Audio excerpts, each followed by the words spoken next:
The Mountain in the Sea is a 2023 Nebula Award finalist, a runner-up, and I'm guessing, because of the buzz, likely a Hugo Award contending novel from author Ray Naylor. I recommend The Mountain in the Sea for fans of first contact science fiction. While there are no aliens from outer space, humans will embark to connect with discovered sentient beings in our ocean that have been here all along. I'll therefore also recommend this if you like the idea of a consortium of sentient octopuses. I recommend the novel for those who like relevant examination of artificial intelligence in their science fiction literature. I found the presentation of an AI-controlled fishing ship full of slave labor to be very interesting, and I appreciated the author's exploration of sentient AI in the form of an android possessing empathy and other human emotions. I recommend this for those who enjoyed Paolo Bacigalupi's Hugo Award-winning novel, The Wind-Up Girl, similar themes of ruthless megacorporations, depleted natural resources, and inhumane forced labor, and for fans of Adam Johnson's Pulitzer Prize-winning novel,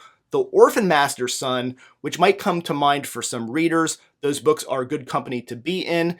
In lieu of issuing a star rating in the moment, I feel if I applied this to my previously listed top 210 of approximately 600 science fiction books read list, I'd rank it somewhere below The Wind-Up Girl, which I ranked at number 114, and slightly closer to 2022 release Sea of Tranquility, number 204. The only thing in common is that I read them both as recent new releases. For me, this was an enjoyable read, but not an amazing one. The writing is solid and the ideas are clever, though not fully executed. Finally, I recommend The Mountain in the Sea for those who appreciate non-traditional Earth settings in their science fiction, as the vast majority of the story is set in the waters, islands, and area around the South China Sea. If you've read or are planning to read The Mountain in the Sea, let me know in the comments. Did you like it? Do you think it's worthy of nomination for a literary award? Did you remember to subscribe to this channel so you don't miss any of my science fiction book reviews? Since this is a new release, the review will be spoiler-free. At the end, I'll give you my 5 likes and 5 dislikes. Also, I have to thank my good friend Whitney at the Secret Sauce of Storycraft for sending me this copy. Cutting Crew-inspired tribute parody music follows the review. The setting for The Mountain in the Sea is near future Earth. Given advancements in AI and cybernetics, I'd spot this about a century into the future. Considering the depletion of oceans and the dominance of megacorporations and rise of not-so-obvious city-states, I'd peg it at least a couple centuries further out, if not more. One of the powerful megacorporations is Dynama, a conglomerate that trades in AI tech and will invest all of its considerable resources, seemingly with no moral or ethical boundaries, to accomplish its goals. The goals? Profit and power. This pursuit of power centers on an archipelagical reserve on an island near the Vietnamese mainland called Con Dao. Dynama has acquired this area, bought off and shipped out the indigenous population. In these now protected waters, Dynama's expert team will do the work of investigating and studying a rumored intelligent species of octopuses. The expert team includes the book's 2 main characters, Dr. Ha Nguyen, an esteemed expert on cephalopods recruited to study the octopuses, and Evrim, an intelligent and suggested sentient human-like being developed by the genius head of Dynama herself, Dr. Arnkatla Minervudotur-chan. The book reads very quick. Chapters are quick and split unevenly between the Kondao storyline, another setting featuring a character Aiko, who's forced into slave labor on an AI-controlled illegal fishing vessel, and a third related though mysterious storyline. Each chapter begins with a passage from books written by one of our 2 expert characters, Dr. Nguyen and Dr. Minervudotur-chan.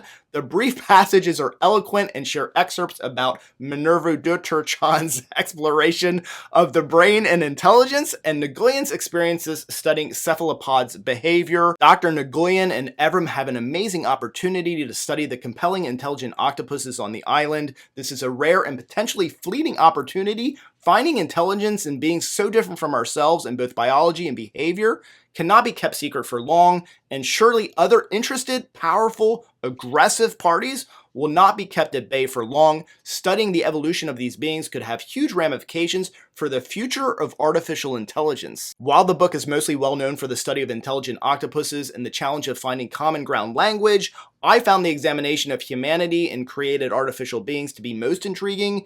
Find now my 5 likes and 5 dislikes for Ray Naylor's The Mountain in the Sea. Like number 1, the prose and style are unique enough to keep my attention.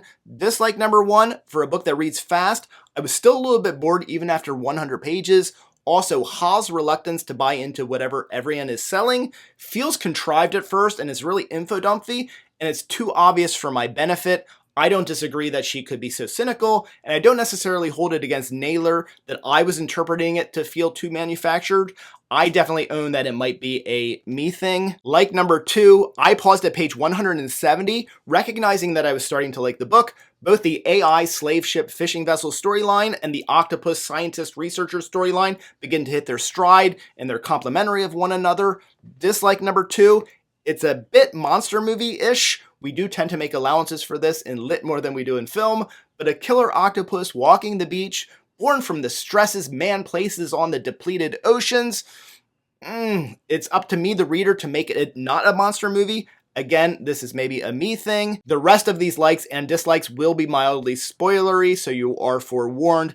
Dislike number 3, early in the read, Altant Setseg, being wiped out from being in the tank, the thrashing, the scars. It feels way too melodramatic for the weight of her task.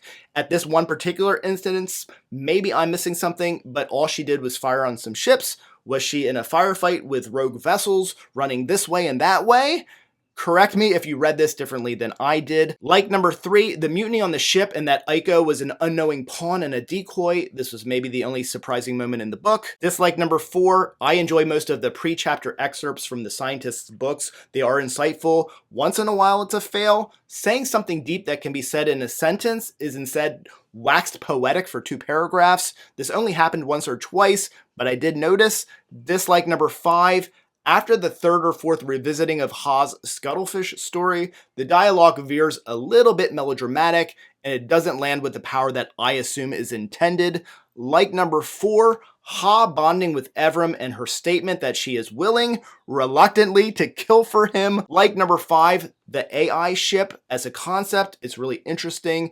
These brief chapters had the most potential, and I enjoyed them the most. Thank you for watching. I'm Michael Everts, and this is Fit to be Read. I just died by 8 arms tonight.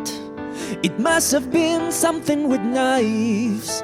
I just died by 8 arms tonight.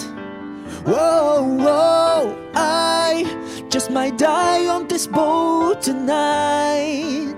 I shouldn't have got here like this. I can't just swim away.